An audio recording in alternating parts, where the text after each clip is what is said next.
Une quiétude haussienne, un air de liberté, plus ou moins maîtrisé par ces élèves de retour dans leur collège, plus tôt que prévu.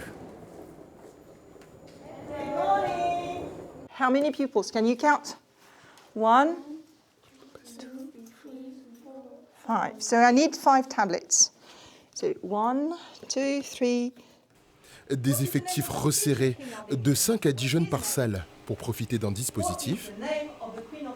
L'école apprenante est ouverte, de quoi rassurer ces 27 collégiens. Ça permet aussi de se détendre et de voir autre chose que d'être assis dans une salle et de faire des cours. Là, c'est des cours particuliers, mais tout en s'amusant. Je dirais que c'est bien parce que tu apprends des trucs comme les maths et le français et que tu fais des jeux aussi. Anglais, mathématiques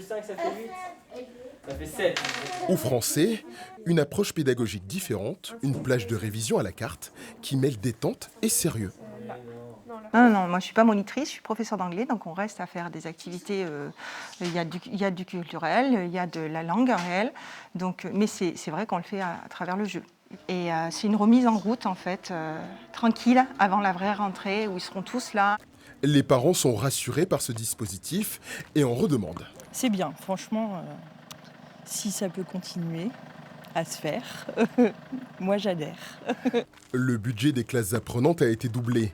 400 000 € pour cette deuxième édition, contre 200 000 l'an dernier. Il est difficile pour les élèves de se rencontrer durant l'été, puisqu'ils habitent dans des petits villages et que les enfants ne sont pas encore autonomes dans leurs déplacements. Donc ce temps de rencontre, en fait, leur permet des échanges et favorise aussi des rencontres interniveaux. Une nouvelle session est prévue à l'automne, de quoi digérer les premières semaines de cours.